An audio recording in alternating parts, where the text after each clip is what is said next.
This is May 30th, Friday, and Mia is going to finish the rest of her direct examination with the attorney with the government. After that, it is then the defense do their cross. Okay. So we're going to start with this first part, everything that she said on Friday with the government while she's on the stand. And it's interesting because I think that it's this part, at least in my opinion, that helps me understand how the government sees Mia in this table of charges, right? They're looking at her, just hint, hint, so everybody's aware, as a forced labor victim, not as an SA victim, but as a forced labor victim, Okay, so pay attention to the questions that they're asking, and also pay attention to, I guess, D Rock, who up until the end, it sounds like he was still riding hard for Diddy, but let me know what you guys think in the comments. While you're watching this, I'm also editing the defense part, which I plan to drop today, June 1st. June 1st. Hopefully this evening. But I've been doing a lot of hours of editing and recording, and so there's going to be a lot of droppings, today and the next couple of days as well. All right. Hit the like button. Let's go. Questioning deserves direct examination. Good morning, Mia. Good morning. You testified yesterday about how the highs were really high and how the lows were really, really low when you worked for Mr. Combs. Is that right? Yes. And at the end of the day, yesterday, you spoke about different times in which Mr. Combs essayed you. Is that right? Yes. Were those times some of the lowest lows? They were the lowest, yes. And even after those things happened, did you still have some good times working for Mr. Combs? Oh, yes. Were you close with other employees you work with? Yes. Do you refer to the people you work with as family? Yes. Why did you call them a family? That's who I was surrounded with all the time. We went through some horrible times together and great times together. And that's how, like, everyone referred. Like, we all referred to each other as. You mentioned yesterday that you dated one of Mr. Combs' employees. Is that right? Yes. Who was that? Matt Testa. Remind us what Matt Testa's role was. He was Puff's sound engineer. Is that a sound engineer for music? Yes. And you also testified yesterday that you were on call virtually all the time for Mr. Combs. How did that leave time to have a relationship with Matt? It wasn't really a traditional relationship. Matt was around all the time. So I guess it was just being around somebody that supported you all the time.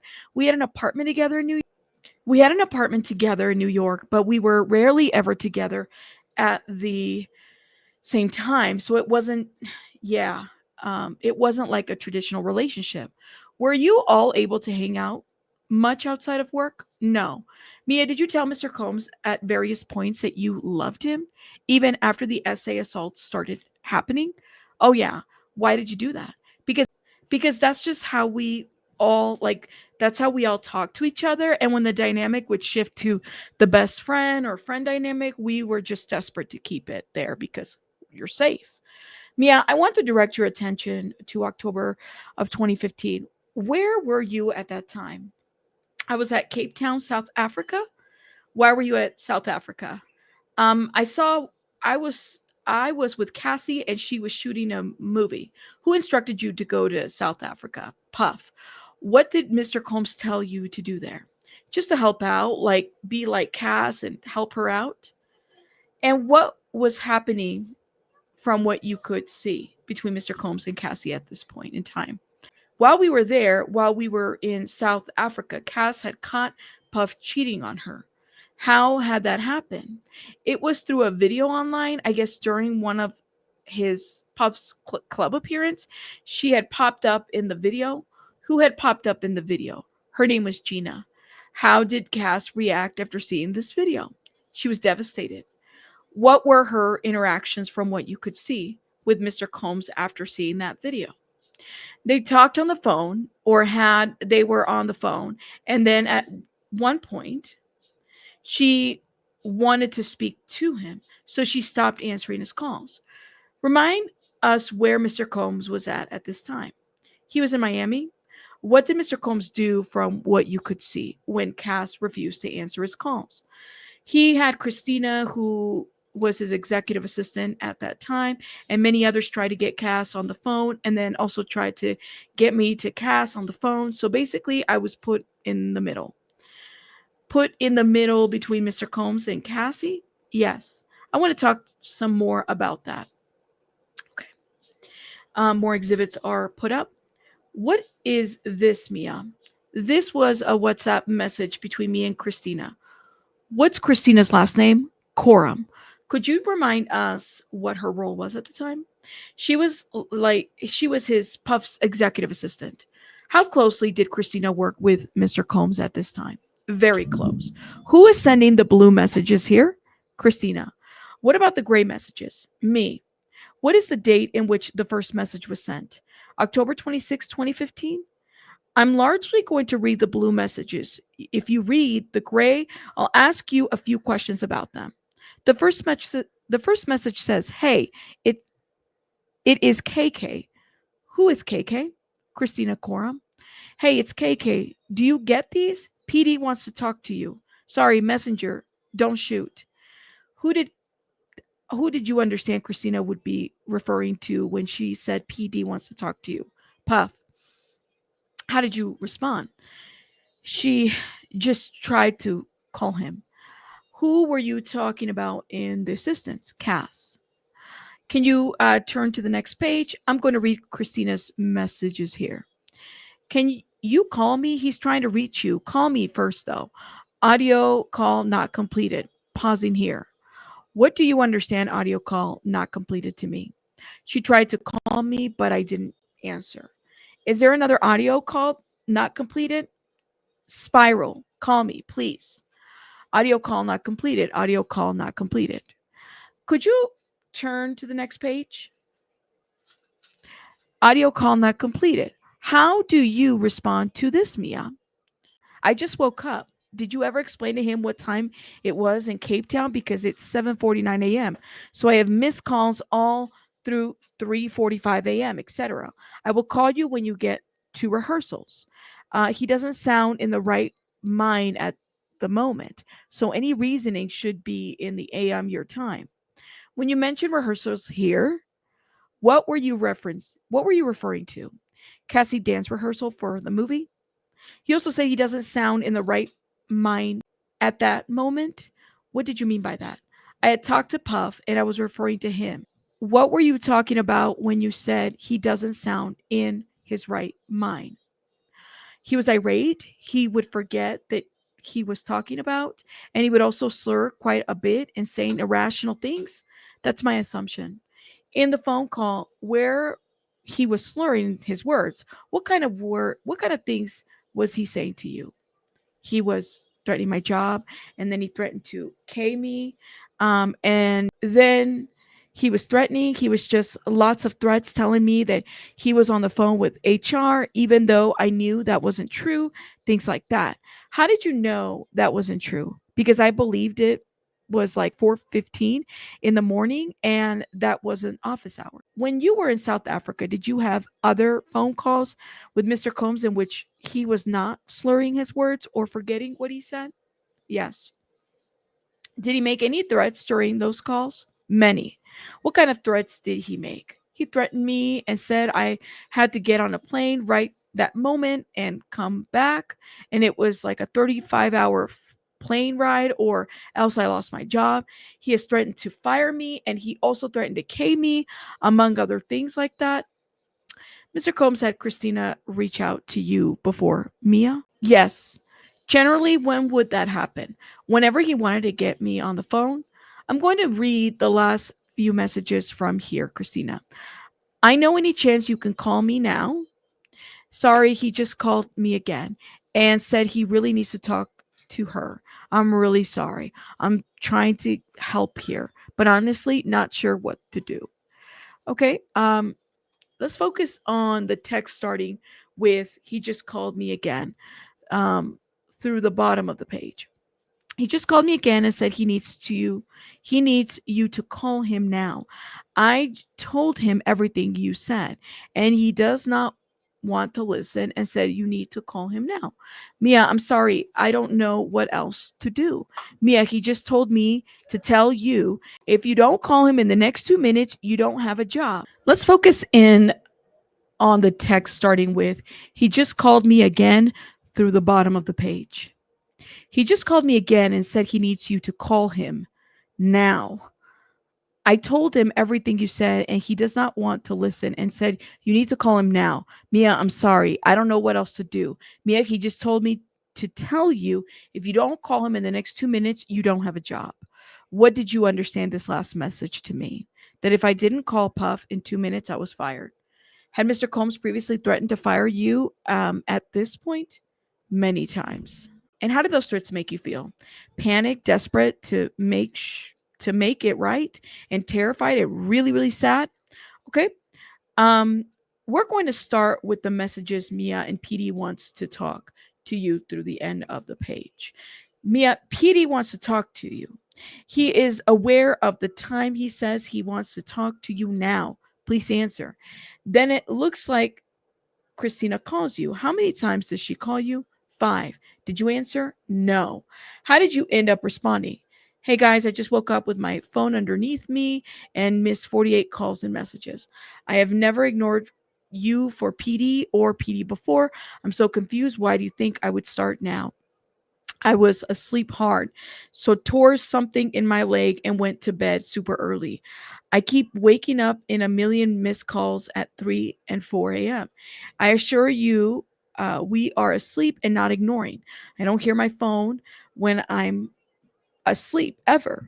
Does PD know the time difference? It's not abnormal to sleep during the middle of the night because it really, really, really sucks to wake up to this every morning as though I'm intentionally doing something wrong. I answer the phone all other times of the day when I'm awake. I've been nothing but trying my hardest to keep, uh, hardest to make everyone happy and to do whatever I'm supposed to. And I'm getting shit on from all sides, and it's really tough. I'm in an effed up spot, and I would just really appreciate you guys understanding that when you call, I don't answer. I'm not ignoring you. I'm just likely asleep hard because I have hysterically cried myself to sleep. This is really stressful, you guys. Okay. Can we go to the next page? Could you finish your text message? I'm not ignoring you. Remember, I'm not ignoring you. What does Christina say in response? Can you call me when you get a minute? Okay. On this text, Christina says, how is it going over there today? How did you respond to that? It's okay. I'm still pretty mentally sore and I've been having extremely horrible night tears and anxiety so bad I can't breathe.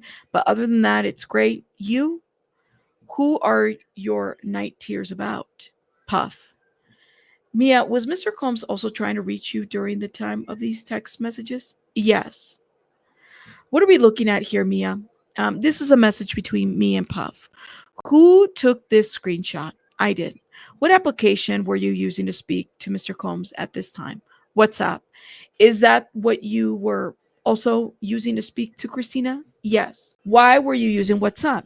Because we were in South Africa and it's free to use as long as you're on Wi Fi. Did you have your full WhatsApp conversation with Mr. Combs from this time? No. Why not? I switch phones many times, but also I don't have save messages or chat, just like photos and contacts. So you have gotten several new phones since then? Yes. Approximately when were these messages sent? Maybe October? October, sorry. They were in October of 2015. And the date on the top, October 31st, 2015, does that reflect the date in which you screenshotted these messages? Yes. Where were you at the time the messages were sent? South Africa. Who sent the messages in white? Puff. Who sent the messages in green? Me. I'm going, and could you please read Mr. Combs' first message? If you don't call me now, F it all. And I'm gonna tell everything and don't ever speak to me again. You have 2 minutes. F her. Call my house now or never speak to me again. F ABC and all the lawyers. Let's go to war.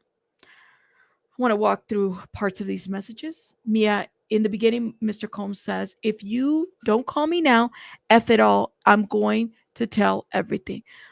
When he said, I'm going to tell everything, what did you understand him to mean? It was his threat that he was going to tell Cass about the S assaults, but framed differently. What do you mean framed differently? As though it was my fault or that I had part in it. How did that make you feel? So scared and so like a horrible person and just terrified. Have you wanted to have S with Mr. Combs? No.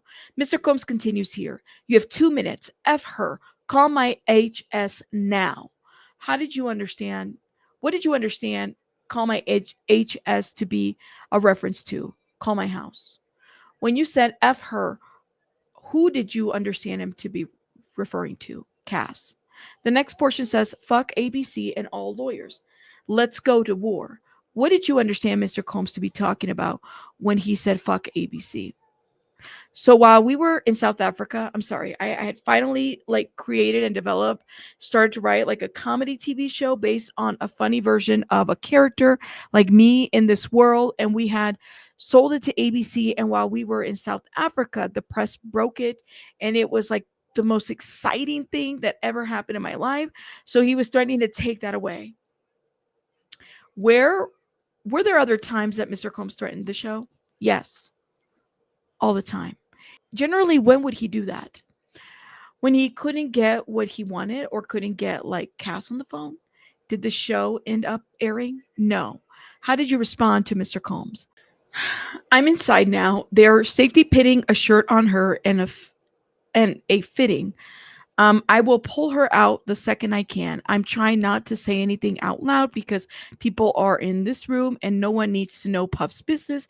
So please extend my time to 9 minutes, please. I'm begging you. When you say I'm pulling her out for a second that I can, who are you referring to? Cass. Okay. What did you say next? She just texted you. She said she needs the tone to change. Please just be nice on the phone, please. I'll read the rest of Mr. Combs' message if you can read yours. Call me now, please. Yo, call me. Call me now. Call me now. Call me now. Call me now. Call me now. Okay. Call me. Call me now. Now. Now. I have to come to the conclusion that it's best that we no longer have any dealings. Please don't call me. I won't call you. I woke up with my phone under my face and 43 million messages and missed calls. I have never ignored a call a day in my life, so I hope you know I sure as hell wouldn't start now. I tried you back twice at 1 a.m., but I accidentally. Mia, is that the end of the screenshot here? Yes. And are these screenshots and are these all the screenshots that you had? Yes. Okay. What is this, Mia? This is an email from me and to Puff, and then I forwarded it to Christina. Where were you when the email was sent? South Africa? I want to walk through this now. I want to direct your attention to the bottom message. Who sent this message? I did. You sent it to Mr. Combs? Yes. On what date? October 17, 2015. Could you please read your message? Hey Puff, how are you? I heard that there is a lot going on and I'm sorry to hear that. You know, I love you and would do everything for you. Smiley face. Smiley face. I'm emailing you because I really just have to be honest with you about this. I'm so embarrassed, but I bought my own ticket out of here with my own money because I really wanted to make sure Cass was comfortable with her next couple of weeks. She expressed to me that she was nervous, so I just went ahead and booked it. Right now, so you know how embarrassing this is. If I change my flight, I will incur a cost that I really cannot afford right now. Have I ever asked you about money? Embarrassing. I know that you are stressed, so I didn't want to bother you with this at all. And there is absolutely no problem with me coming back. I just can't handle the change fee. I hope this email doesn't make you upset. just been trying to avoid this conversation at all costs. Please let me know. I'm sorry for hitting you during this time. I want to make sure you were good. Never would stay long. Never would stay for longer. Just want to make sure your beauty was good. At the end of the day, regardless, I love you. You say here, I bought my own ticket out here with my own money because I really wanted to make sure Cass was comfortable. Why did you say that? Because he wanted to make sure I was repeating back to him, like he wanted me to make sure that Cass was comfortable out there. Were you in South Africa at Combs' direction? Yes. Why were you sending this email to Mr. Combs? Because he had told me conflicting things that he wanted me to get on a plane immediately. I had to change my flight a couple of times. Then he would tell me right before, no, no, no, stay with her. And it was going back and forth like that. And I didn't have, it was expensive to keep changing. So I wanted to make sure that's what he wanted me to do because I couldn't afford keep going back and forth. Okay. Let's go to the next message. Mia, when did you send the next message? October 19th, 2015. What did you say next? Hey, not sure if you read the email below. I know this is shitty timing, but I need to make sure I'm following your instructions correctly because I know you said a few different things. Do you still want me back Wednesday or want me with Cece until Monday, like before? She's really upset trying to get through these rehearsals, and I feel bad leaving. She says she needs me right now, but of course I will do whatever you want. She's really heartbroken. Have never seen her like this. I'm not sure how I can help you guys, but know that I love you both and I'm here to help. Either way, let me know because I need to change my flight again ASAP. I just want to make sure I'm doing what you want me to do and following your instructions. Smiley face. Both of your happiness are my priority. Love you. Please let me know how to help. Who is Cece referring to in this text? Cass. Why are you telling Mr. Combs, of course, I'll do whatever you want? Because I had to let him think that he was the one making the decision. Because if I had just said Cass wants this, he would have objection from Mr. Steele. You work for me. Court says, hold on. So court interrupts her, Mia mid sentence. Why don't we get a new question? So, if you had proposed a solution, what would you have expected Mr. Combs to do? Objection from Mr. Steele. Court says sustain. Mia, when you're arriving, Mia, when you're having this conversation with Mr. Combs and you're talking about, I'll do whatever you want, why are you saying you'll do whatever you want? Whatever Mr. Combs wants, as opposed to what Mia wants or what Cass wants? Because I felt I worked for him. In my past experience, it didn't matter what I wanted or anyone else wanted. It mattered what he wanted, and he was in charge. So you said here, I just want to make sure I'm following your instructions. What were you worried would happen if you didn't follow his instructions? I would have been in big trouble. What would you expect that trouble to consist of? Same, I'm suspended, fired, lose my job, lose everything, and have to be emotionally and possibly physically abused. Okay, Mr. Steele speaks. Your Honor, we couldn't hear the last part of the answer. I apologize. It's not being read back on our screen. Hold on. You didn't hear the last answer? The last answer was the same. I'm suspended, fired, lost my job, and emotional or possibly physically abused. That was the answer. Thank you, Your Honor. Mia, were you sending these emails before or after the SA had begun? After. Why were you telling Mr. Combs that you loved him in these emails? Because I wanted to stay with Cass. I wanted to stay with Cass, but I don't want to make him mad. So my personal, I'm tippy toeing. That's the way I would survive is tippy toe, just so I didn't make him more mad and I didn't make him think that what he was doing was wrong. Did you love Mr. Combs romantically when you were sending these messages? No. What did you do next after sending the messages to Mr. Combs? I forward them to Christina. Why did you forward them to Christina? Because I really needed an answer because I don't want to get on a 35-hour flight and then have to turn back around. What did you say to Christina? I know you get this email regardless, so can you just make sure he gets the email below? I'm in limbo, not sure what I'm supposed to be doing, and I can't afford to keep changing my flight last minute because it's expensive. And I want to do what he wants to do and help Cass and do everything and just make sure everyone is happy. And I don't know what he wants to do. He doesn't need to see this part though. Just see if he can read this email. Okay. Mia, when you got back from South Africa, where were you physically working at primarily? The office in LA? How did that differ from where you were primarily physically working before? It differed. Before I was at the house and the office and typically wherever he was. So were you around Mr. Combs physically as much after South Africa? No. Was your job easier or harder when you were not physically around Mr. Combs? It was close to impossible. What are some of the reasons that your job was close to impossible when you weren't around Mr. Combs? It was impossible to get answers from him, and there were certain levels that I couldn't take projects or decisions, that I was not allowed to make a massive money investment decision without his approval. There were many things, like, I needed certain approvals from. I could not get them if I wasn't next to him. Were you able to detect what Mr. Combs' mood might be when you were not around him? No. And how did that affect you?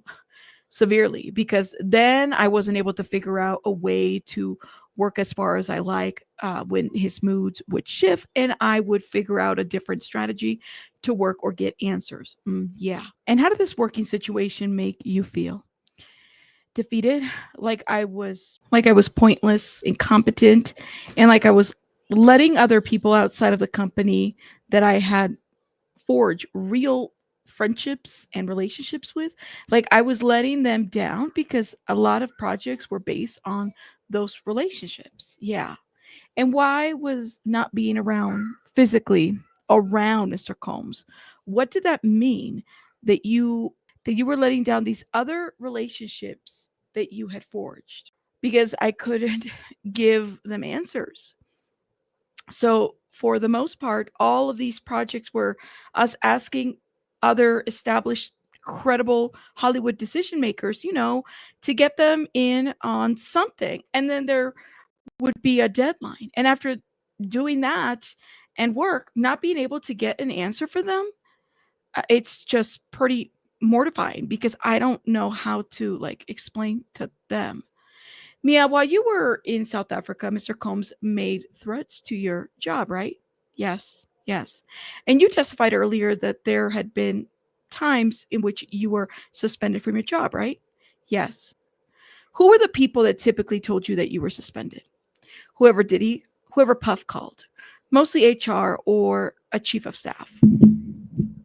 Who were the people from HR that you remember? Vashta Wilson at the end, Sandy, and I don't remember her last name, but it didn't. She wouldn't call me and just say, "I'm just calling you because he told me to," but we're ignoring this. And what about the chief of staff, Michael James and Tony Fletcher? I'm going to show you what's marked for identification, exhibits 320. Okay.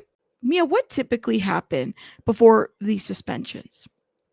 There would be some sort of violent situation where I was like chased or hiding somewhere or like reacting to a violent episode of Puffs. That was pretty much the way I reacted. And who was violent in these situations? Puff. Were there also times you were suspended for oversleeping? Yes. And why would you oversleep? Because I would have accidentally fell asleep after being awake for days. Okay. Could you please, Miss Foster, display some exhibits? What is this, Mia? This is a notice from Vashta Wilson, the head of HR, to me. And what was the date on which this was sent? March 31st, 2011. Okay. Miss Foster, could you please zoom in on top of the two paragraphs here? The court speaks. Miss Meiser, can we take this down? Yes. I think it needs further redaction, says the court. Thank you, Your Honor. We will do that. In the meantime, I think that the document was dated the end of March. Is that right? Yes, answers Mia.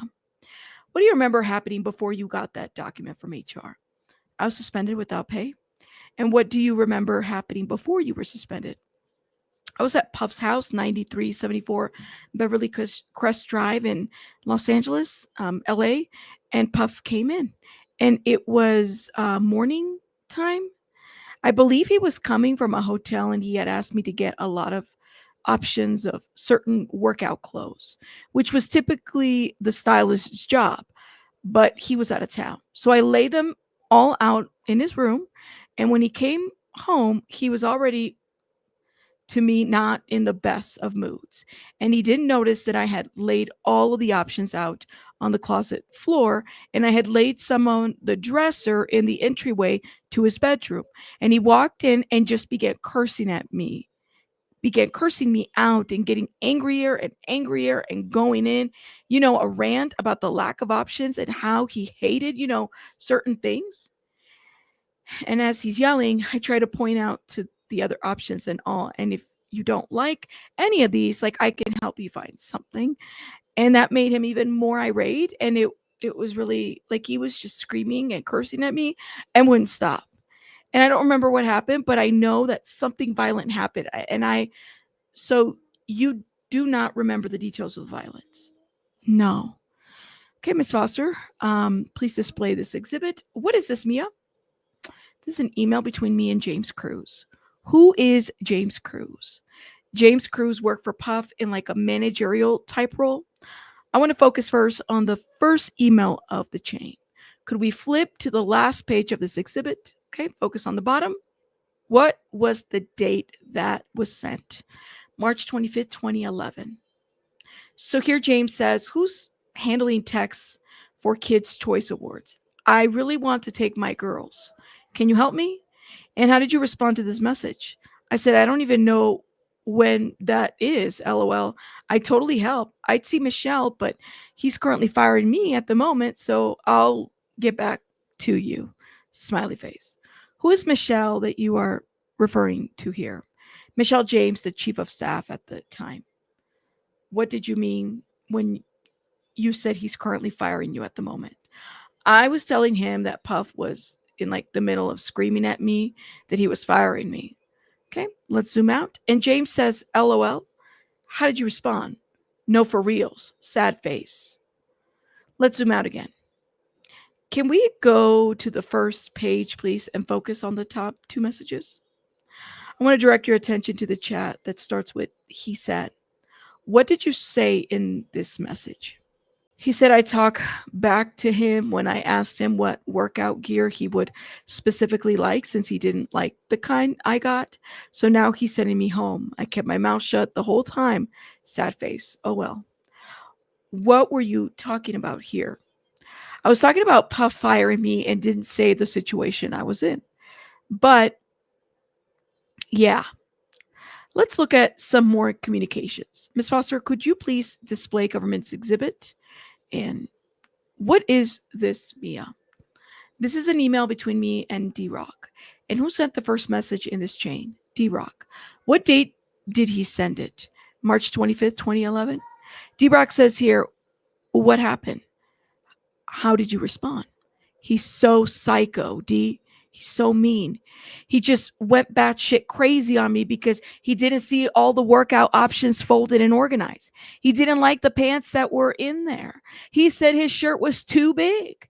When I asked what he liked, wore, so I can get the exact stuff, since I obviously don't know, he went crazy on me. What did he say in the car? Give me a warning before you guys come back so I'm out of the way. Who are you talking about in this message? Puff. And where did you understand Mr. Combs to be at this time? Puff had left me and went with just D-Rock to the doctor and I think another errand. Why did you ask for a warning before they came back? Because I didn't want to be there when Puff got back. And what were you worried about when Mr. Combs got back? I would face the same thing I just faced and I would be in trouble. Okay. You can take that down, Ms. Foster. Did you end up hearing from HR after this incident? Yes. Who contacted you from HR? Vashta Wilson. What did HR tell you? Puff wanted me to be suspended without pay, so I was being suspended without pay. Okay. More exhibits are looked at. Could we just have one moment, Your Honor? Of course. Okay. So more exhibits are pulled. Mia, is this the communication that you were referring to from Vashta? This is the communication after the initial reach out. Could we please zoom in on the first two sentences of this document? Mia, could you please read these two sentences? On Friday, March 25th, 2011, you were suspended without pay for a period of 5 days. We spoke verbally to document the reasons of why you were being relieved of your duties. You can zoom out. Mia, does this memo document the reasons why you were suspended? No. Do you remember Vashta telling you why you were suspended? She said that Puff had said I was being insubordinate. Were you being insubordinate? No. You can take this down, Ms. Foster. Was there anything in this document that documented the reasons why you were suspended? No. Were there other times, Mia, in which you got documents from like this from HR? Yes. Did these documents ever say anything about Mr. Combs' treatment of you? Never. How did you feel when you got documents like this from HR? So sad. And I was in big trouble and I did something wrong and I didn't know what. And just like I would do really willing to, like, I don't know, fix it. Just so confused, but so sad. What did you think about the future of your job when you got notices like this? That it was over, that it was close to being over, and that I was terrible. Mia, despite everything you've testified so far, did you continue working for Mr. Combs? Yes. Until when? 2017. During this time, when you worked for Mr. Combs, did you feel like you could leave your job? No. Why not? It definitely wasn't even, yeah, that wasn't a thought. I tried to run away before and it didn't work. Do you feel like you would be able to get other jobs? Oh no, why not? Because he would have made sure of it. And who would have made sure of it? Puff. And what do you mean by that? He would have destroyed my reputation. Yeah, that I was scared of him. Mia, you said that there was a time you tried to run away from your job. Is that right? Yes. I want to direct your attention to New Year's Eve 2010 into 2011. Where were you at this time? St. Bart's. Did you try to run away on this trip? Yes. Who went with you to St. Bart's? It was me, Puff, Kim, the kids, Carlene Roy, who was an executive assistant at that time. And I forgot if I don't remember who else, like working wise, was with us. Where were you staying in St. Bart's on this trip? On a yacht that Puff had chartered? Before you tried to leave, what, if anything, did Mr. Combs tell you to do? He called me in the room and asked me to count the money in the safe. Did you count the money? Yes. What did Mr. Combs do when you were counting the money? He got really angry with me and started yelling at me that I was counting slow. And how did you react when Mr. Combs said that? Like sort of in shock because he wasn't like he just said that. He got really irate with me and I was trying to count the money because that wasn't my job and I wanted to make sure that it was right. And he chased me out and cursed at me and told me, you better learn to walk on water like Jesus be and get the F out of here. So you said Mr. Combs chased you out of the room? Yes. Before you get to that, do you remember how much money you were counting? I don't remember. It wasn't $100 though. Was it more or less than $100? Much more. And you said it wasn't your job to count the money. Whose job was it typically to count the money? Security. What happened after Combs chased you out of that room?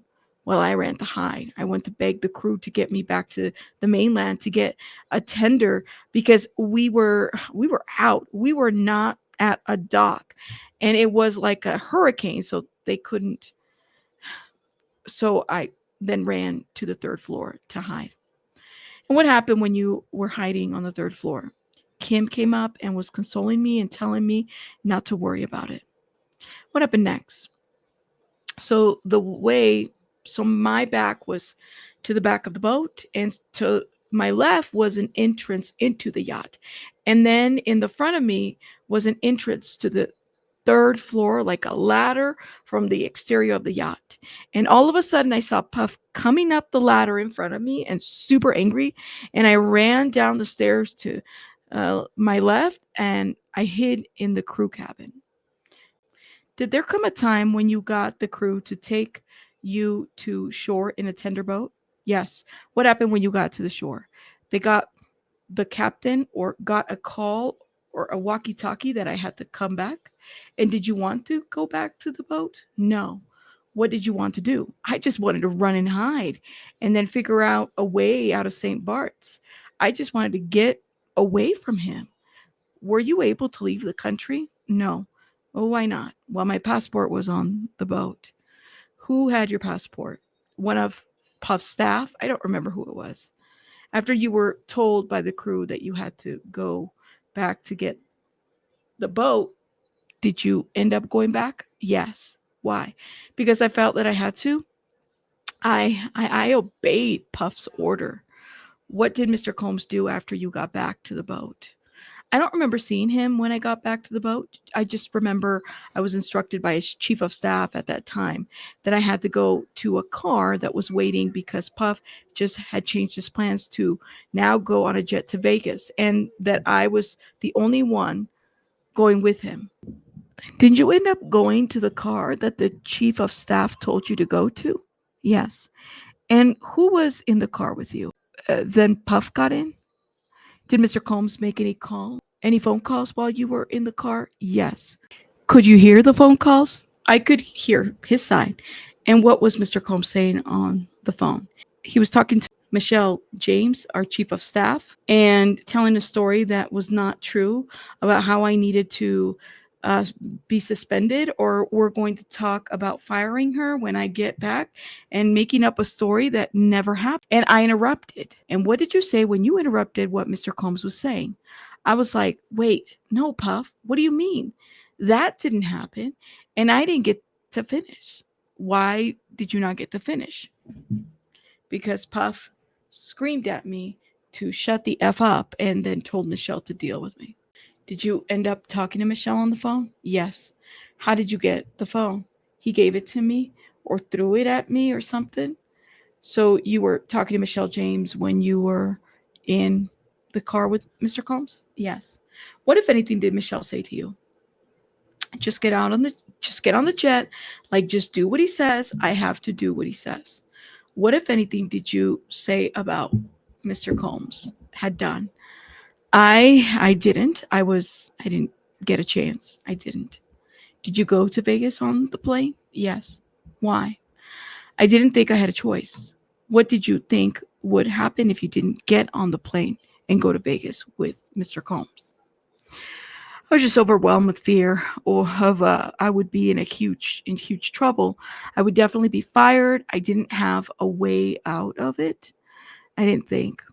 All right, Mia, I want to shift to a new topic. Earlier, you testified that you left Mr. Combs' company in 2017. Is that right? Yes. I want to direct your attention to the fall of 2016. Did you have a conversation with anyone about leaving Mr. Combs' companies around that time? Yes. Who did you talk to? Brian Offutt, who was the COO based in New York. And why were you going to have a conversation with Brian Offutt? I was in town in New York for meetings, and I was like, let's meet up because I want to present him with the amount of projects and money I brought in to ask for a potential raise. What kind of projects had you been working on at this time? We were currently in the middle of, or maybe we were now in the editing process of shooting the Bad Boy documentary. I was producing that. That was the one we were working on. What did Brian tell you in this conversation?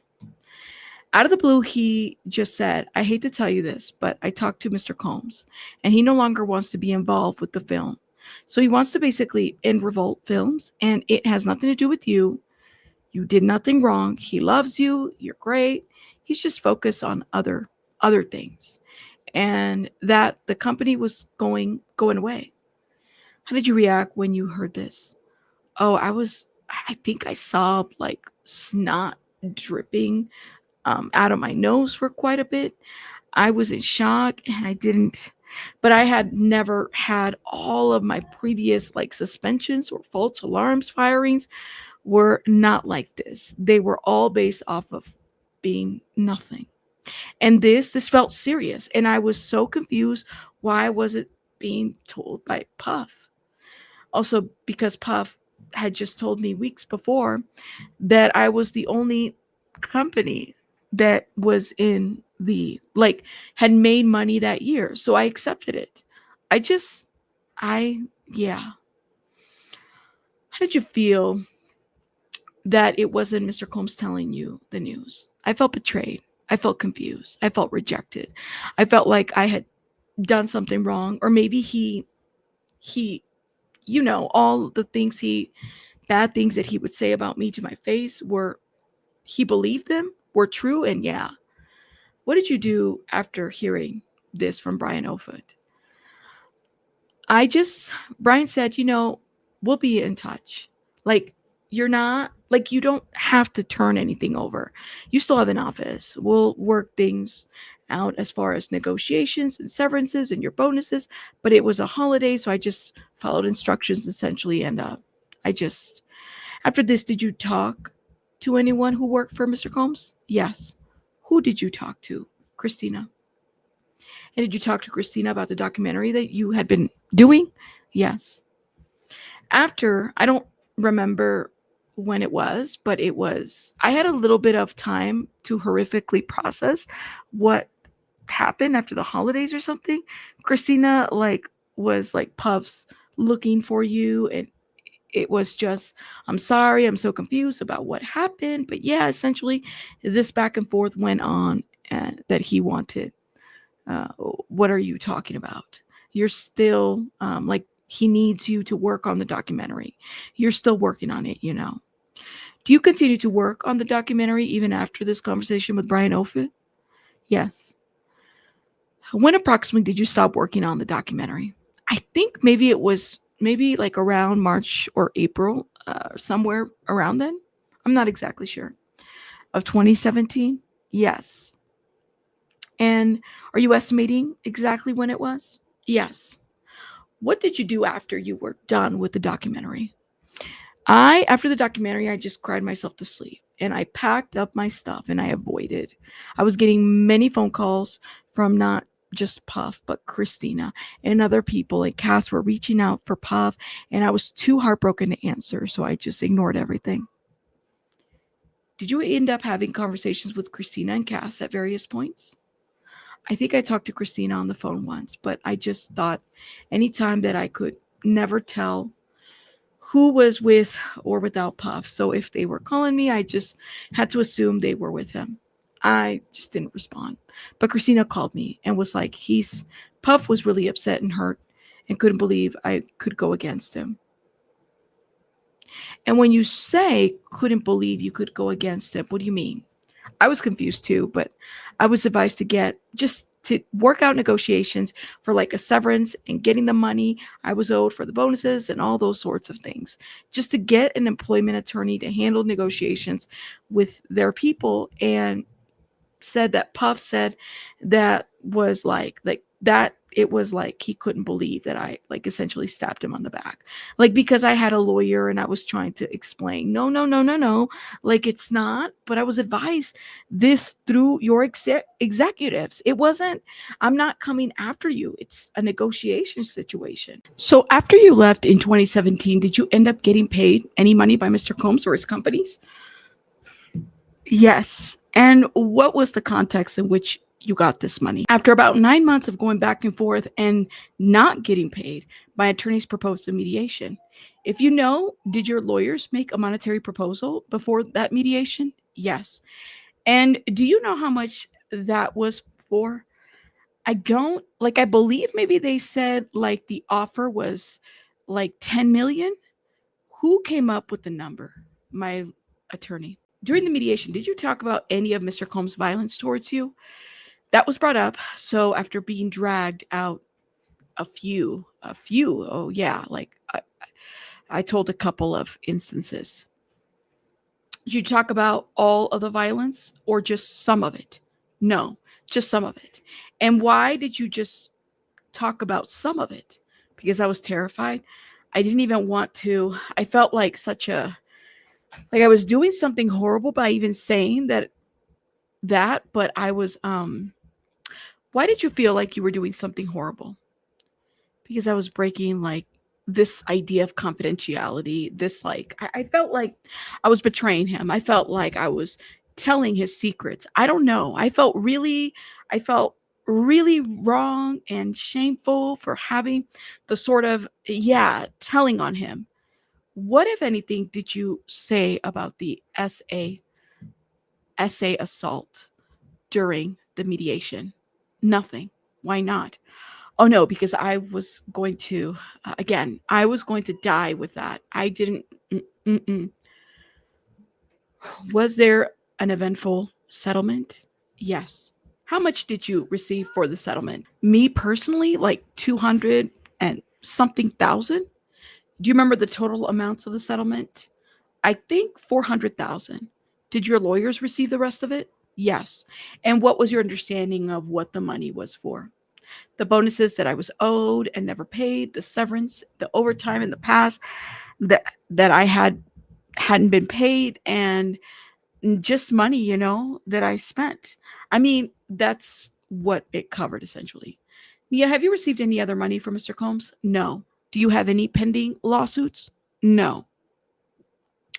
Would you return would you return the money you got from the settlement if it meant that Mr. Combs never did all the things to you that we've talked about? Objection from Steele.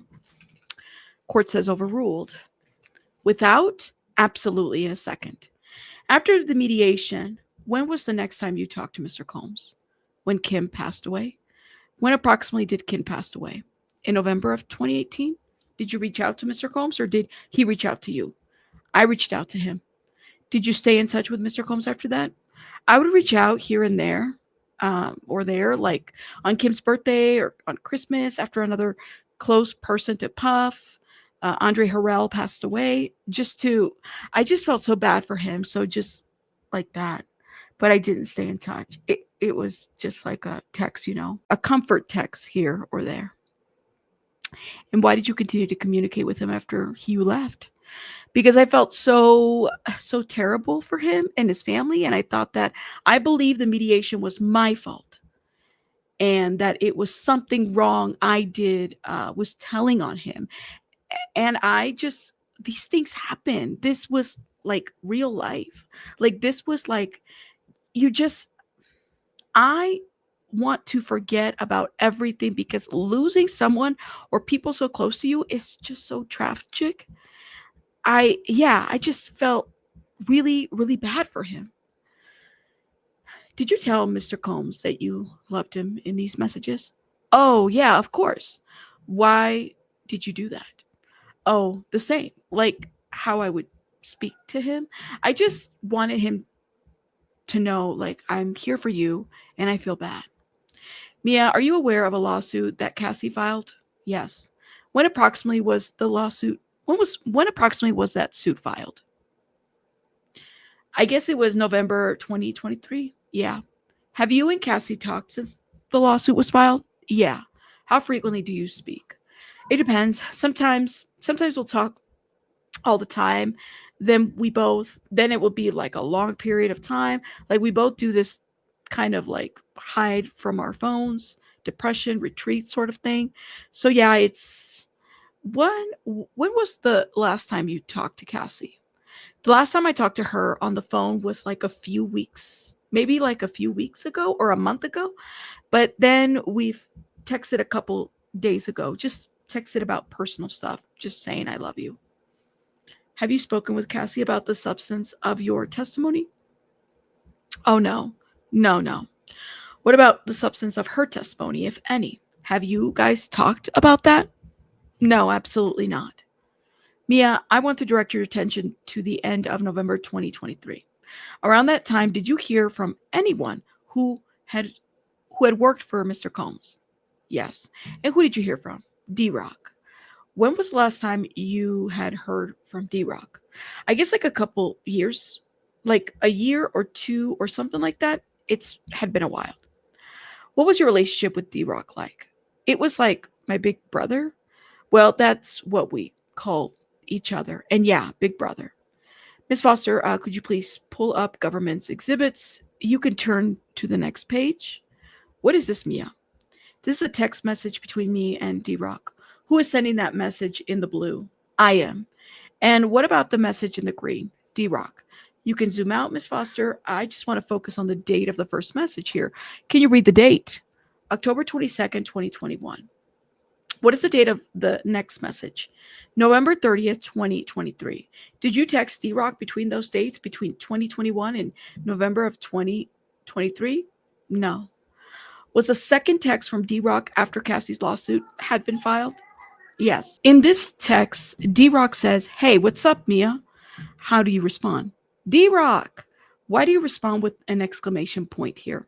Because I love exclamation points and I'm so excited to hear from him. Let's turn to the next page. What did you say next? Hi, how are you? I miss you so effing much. Why did you say you miss D-Rock? Because I did. At this point, what did you think D-Rock's relationship was like with Mr. Combs?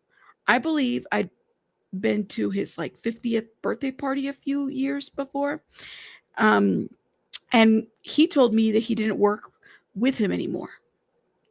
Not like they weren't cool or anything or friends, but he was on the East Coast and was like had a restaurant with his wife in the Poconos.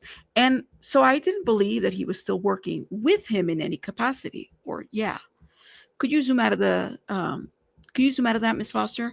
D-Rock then says, a lot has been going on. What did you understand him to be talking about? I guess just everything in the news. And what do you mean by that? Well, based on a lawsuit that was filed and yeah, everything from that. Okay. Let's turn to the next page at the bottom. D-Rock says, I'm about to call you. What is the date of this message? November 30th, 2023. Did D-Rock call you? Yes. What happened on that call? Objection from Mr. Steele. Grounds? Hearsay. Very open question. Miss Miser for the government. Not for the truth, Your Honor. Court speaks. Well, why don't we rephrase the question and we'll see if there is still an objection. Okay. Mia, when you called D-Rock, what did D-Rock say to you? Objection, Mr. Steele. Court says it's overruled. D-Rock first started catching me up on his life and what was going on. Sounds like a normal conversation, and then he changed it to, yeah, it's real crazy what's going on. And I thought, like, yeah, it's crazy that it's in the news. Then he started to say, because, like Puff and Cass, they would just like fight like a normal couple. And my radar, like a normal couple, and my radar went off when I was like, A, that's not how D-Rock talks. And B, D-Rock was around that a lot. Let me just stop you right there. When you say D-Rock was around a lot, what are you referring to? Like, he witnessed the violence. The violence between whom? Like from Puff to Cass. And based on all the things you personally observed when you were working for Mr. Combs, would you say that the fights between Mr. Combs and Cass were normal? Absolutely not. What did D-Rock say to you next? He sounded nervous. He was talking in circles, saying essentially the same idea, and then said, your boy Puff, he misses you. We were just reminiscing about old family, and he started talking about how other people that were around, as though they agreed with the same sentiment of that Puff and Cass were just a normal couple that fought, but sometimes it got out of control, etc., etc. And I just kept my mouth shut and let him talk because I immediately thought, Oh my God. Objection from Steele. The court speaks. What's the objection to the question? What's the objection to the question or that portion of the answer? Steele speaks. It's not responsive. Let's have a brief sidebar, says the court. Okay. Okay. So they get into the sidebar. Court speaks. What's the objection? I believe the question was, and please check your record. What did D-Rock say to you? And now she's going into my belief and is going into a narrative. The court says, sure. Ms. Meiser says, I'm happy to break it up. The court says, break it up a little more and help the witness out. Telegraph answers. At times, she might get a little off track. May I ask a question? Says Steele. It's not an emergency, but Mr. Combs needs a bathroom. Okay. The court says, Ms. Meiser, are you almost done with your direct? Ms. Meiser speaks. We're pretty close to done. Maybe 10 minutes. Okay. The court can hold off for 10 minutes. Mr. Steele speaks. If not, I'll mention something politely. The court says, if something happens, let me know. Otherwise, we'll take a break. Agnivola says, a request for a 2-minute bathroom break, Judge. Sorry. Steele speaks. I just mentioned it for Sean. Court says, oh, we got like 10 minutes. Okay. So Diddy needed to go to the bathroom around this time and was requesting a break. Okay, back to questioning. Mia, we were just talking about your phone call with D-Rock. Did D-Rock say anything about where he was physically located at this time? Yes. What did he say? He then said that he had just landed in Miami. And did he say anything about where he was in Miami? He was going to be at Puff's to take care of Christian. So where did you understand that he was when you had this phone call? At Puff's house in Miami? And what, if anything, did D-Rock say to you on the phone about you talking directly with Mr. Combs? He said that Puff really wanted to talk to me. Maybe I could say something, but he'd let Puff ask me and he was going to call me. What did you understand D-Rock to be talking about when he said maybe you could say something? It sounded to me like they wanted me to say something publicly. Objection. Objection from Steele. Court says sustain. Let's get a new question. How did you respond when D-Rock asked about you talking to Mr. Combs? I pretended like, yeah, of course, I will, no problem, Did you want to talk to Mr. Combs? No. Why not? Because I was terrified of him. How did you feel during this phone call? Terrified, threatened, scared? Just nervous. Like I had to come up with a game plan because I didn't want Puff to know. I just wanted to pretend like playing dumb and act like I wasn't paying attention. And I didn't have any feelings that I didn't want my life to be in danger. Did you ever hear from Mr. Combs after that? Yes. How did you hear from him? He called me. How soon after your call with D-Rock did Mr. Combs call you? Like within a couple, like either very soon or like within a couple of hours or very soon. How did you react when you got that phone call? I threw my phone as far as it would go and it went behind the couch and I ran outside. Why did you do that? Because it was just so triggering to see that. And it was just a reaction. Did you hear from D-Rock again after this? Yes. Okay, Ms. Foster, please pull up the government exhibit. Who is sending these messages in the green? D-Rock. Are these the messages to you? Yes. What is the first date of the first message? December 5th, 2023? D-Rock said, your boy said to call him. He doesn't want or need you to do anything. He just called me. What is your understanding of your boy refers to? Puff. How did you feel when you got this message? Like terrified. Oh my gosh, it's not going to stop. Did you respond? No. Why not? Because I didn't know how to respond. I was just hoping it would go away. What is the date of the next message? February 2nd, 2024. D-Rock says here, good morning. How are you? Did you ever speak to P? He called me a couple days ago. What is your understanding of who P refers to? Puff. Okay. Did you respond to that earlier message, Mia? No. Why not? The same reason. I was just trying to ignore it. What is the date of D-Rock's next message here? February 2nd, 2024. D-Rock says, "Are you okay? I can't believe you're not hitting me back.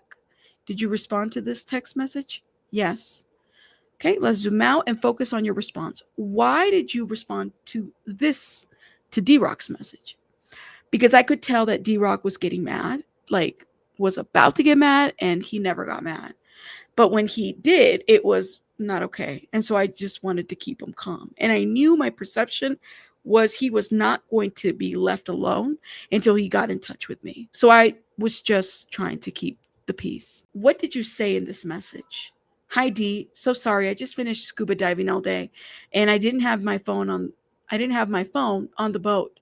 I'm sorry. I've been better, but I'm alive. Ha ha ha. How are you?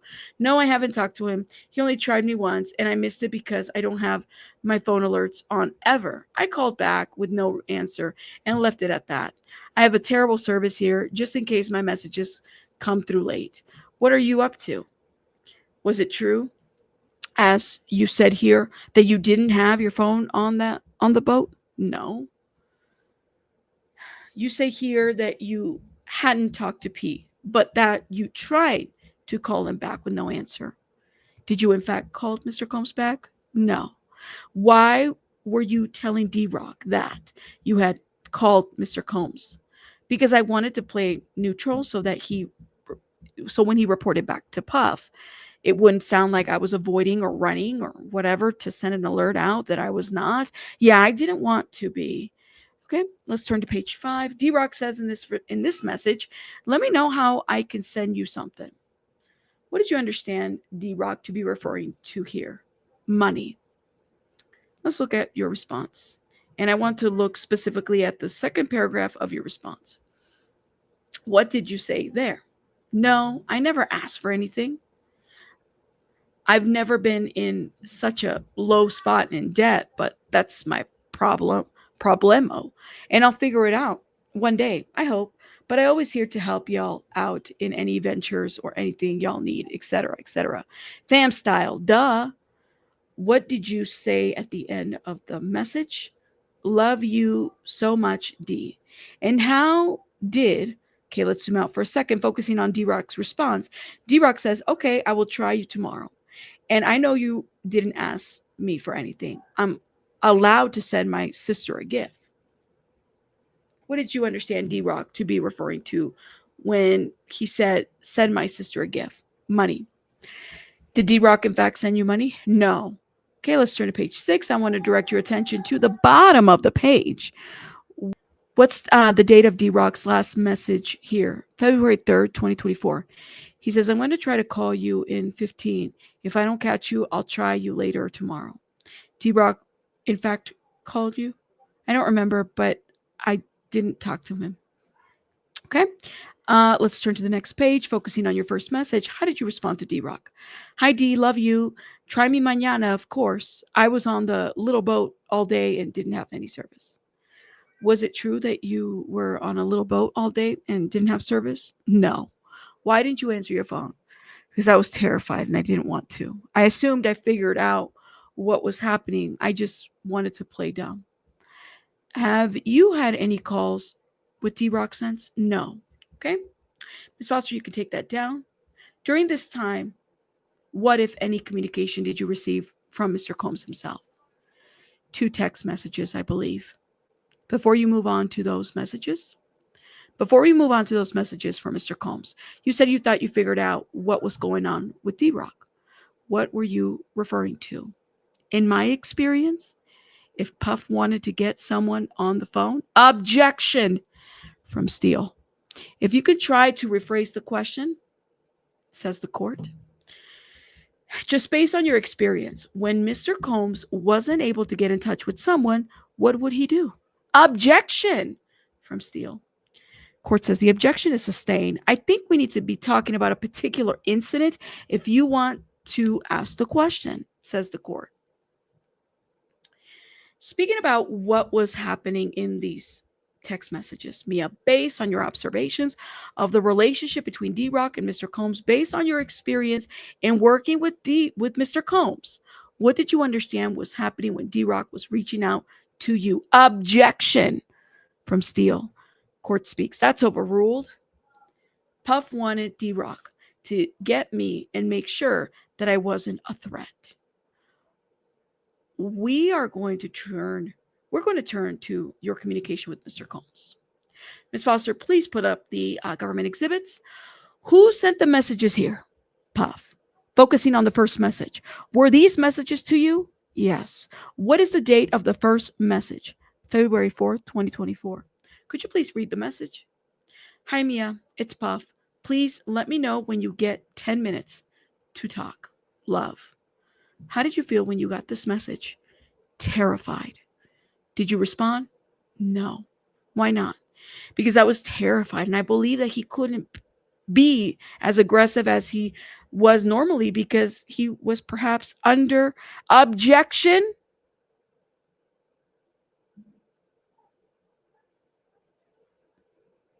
Let's move on with the new question. Says the court. What is the date of the second message here? February 7th, 2024. Could you please read that message? Hey, I don't want to be blowing up your phone. Just needed to talk to you for 10 minutes. Just need my memory jogged on some things. You were my right hand for years. So I just to speak to you, to remember who was even around me. And it would be good to hear your voice. But if you don't want to, all good. Just let me know. Love, hope you're well, emojis. Did you respond to this? No. Why not? Because I wanted nothing to do with him or anything that I just didn't want anything to do with him at all. He was the person I was traumatized by, and now he's coming back. I think earlier you said you were terrified when you got the first message. If he was so nice to you in these messages, why were you terrified? Because I knew this was a front. Have you received any texts or calls from Mr. Combs himself since February 7th of 2024? I don't think so. No, I don't think so, but my phone did. Objection. The court speaks. Just to the last part, Steele says yes. Miss Miser, did you receive any other calls to your phone? That's objectionable, says Steele. Court speaks. The objection is sustained. Let's get a new question, Miss Miser. Miss Miser speaks. I can move, Your Honor. We can take this down, Miss Foster. We're about to wrap up, Mia. We have talked a lot about your employment for Mr. Combs the past day. Where do you work now? I don't. Have you tried to work since leaving Mr. Combs? Objection from Steele. That's overruled, says the court. Could you repeat your answer? Yes. How has that turned out? I haven't been able to do it because I suffer from complex, like severe PTSD. Objection, says Mr. Steele. Let's have a brief sidebar, says the court. I assume this is about the last couple of questions. Ms. Meiser says, The court says, so we are good in terms of taking a break? I believe so. The court speaks. What's the relevance of this?